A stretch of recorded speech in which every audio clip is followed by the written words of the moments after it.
Emcee Davos!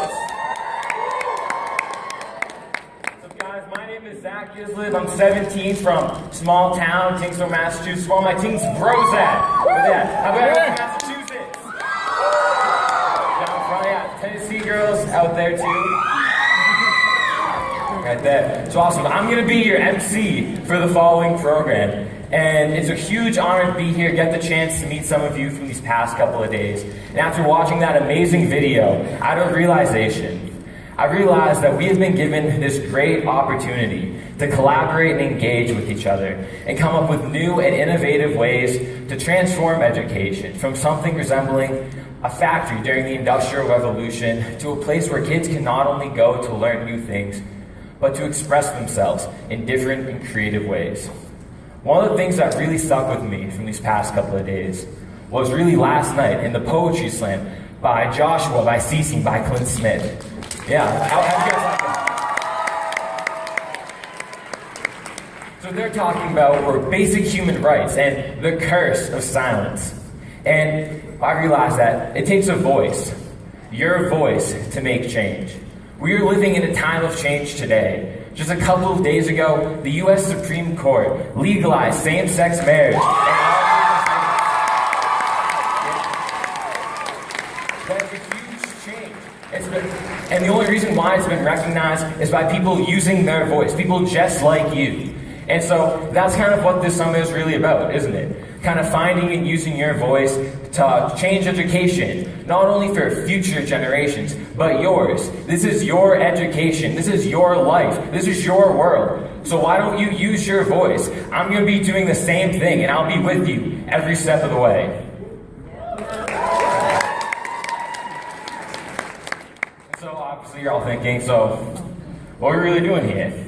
So you guys are going to be hearing from 4 amazing speakers who dedicate themselves to innovating and educating and hope to use their work to motivate today's students, you guys, to tap into your creativity reservoir and to be yourself, not what the standards expect you to be. And so the first person I'd like to introduce is a man that spent years in the fields of technology and innovation.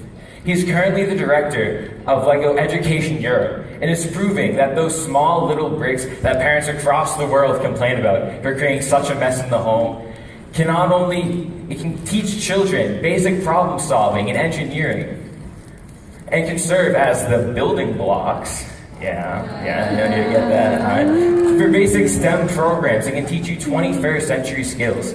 So ladies and gentlemen, without further ado, I'd like to introduce the brilliant Dr. Renee Ludwigson. That was pretty awesome, all those cool ducks. And we're just kind of talking about in the beginning, 12% of the people using 85% of the water, 400 kilograms in waste.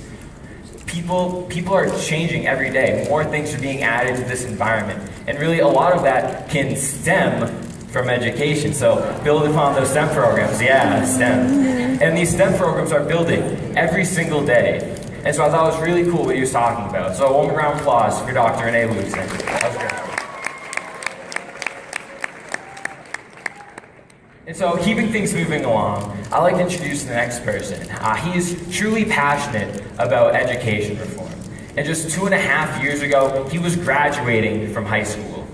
And when I first met him, it kind of got off to a rough start. So I'm from Massachusetts, a little north of Boston, Red Sox. And this guy comes to me, he's like, oh, I'm from New York, I'm a Yankees fan. And I was like, oh, hey. And then further talking to him, after that whole lip sync, he's like, yeah, I've never heard of Lip Gloss by Little Mama. And I'm like, oh, that's all right. I mean, we can still work with it. But I mean, he's a great guy, and since he just graduated from high school, he has some cool stories and stuff he'd like to share with you guys. So I'd like to welcome to the stage Nikhil Goyal.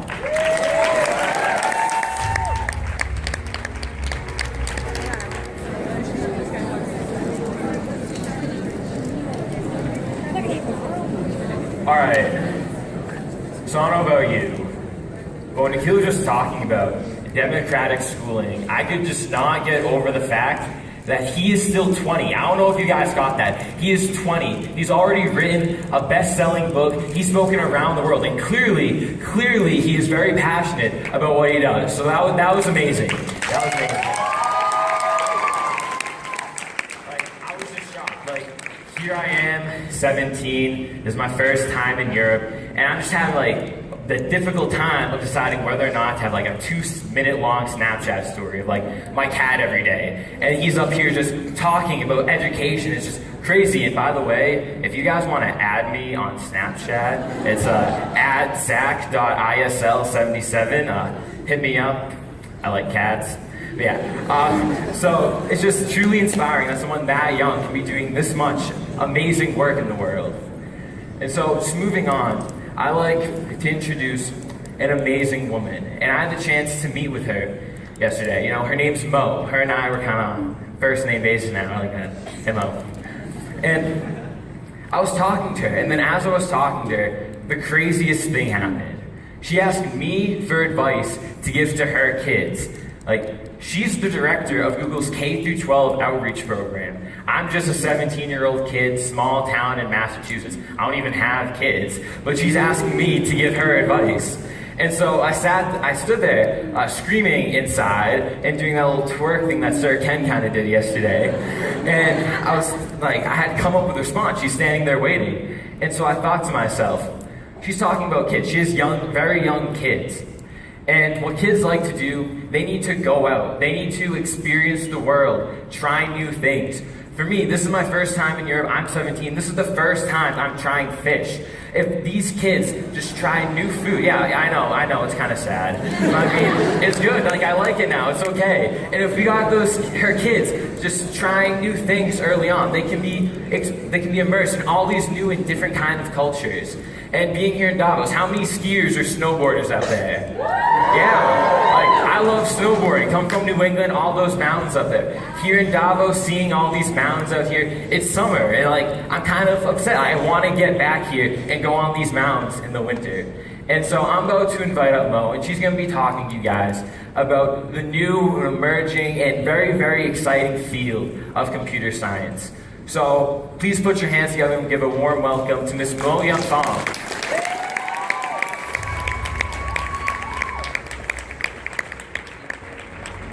Alright, that was awesome. Mo is probably one of the nicest people I've ever met. And when she was talking about code and stuff like that, I just kept thinking back to that performance Saturday morning with those dances up here. So I don't know about you, but when they immediately got on, I immediately realized, hey, those were the people that were on America's Got Talent. Did any of you else make that like realization? A couple of you. Alright, so like us like 5 in the room, we watch a little too much TV. But that's okay. And coding really is just everything. So pull out your phone right now. Everyone pull out your phone.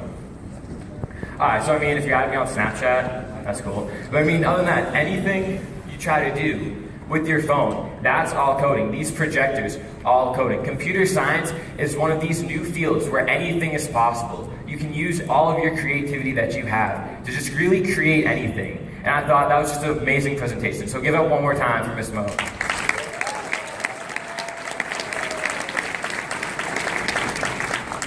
And so as we start to reach the end of our program, I'd like to introduce a truly unique and amazing man. For years, he has worked on education and gaming.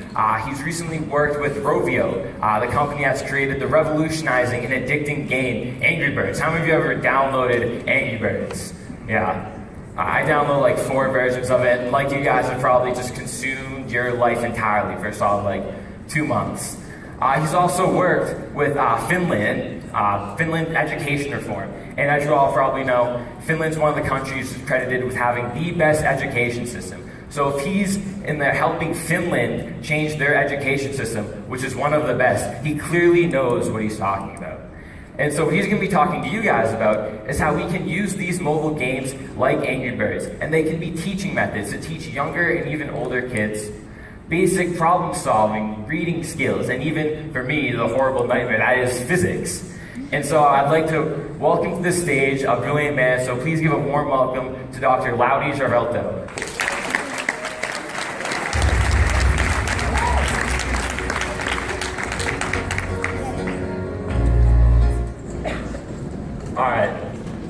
That was awesome. Whenever he was talking about his brother and the issue that he had in school and how the teacher just gave up on him, that's kind of what we're experiencing today. Some teachers giving up, and that's really impacting the students and their education. And so I just really like to thank Dr. Loudy for those great words. Give it up one more time for him.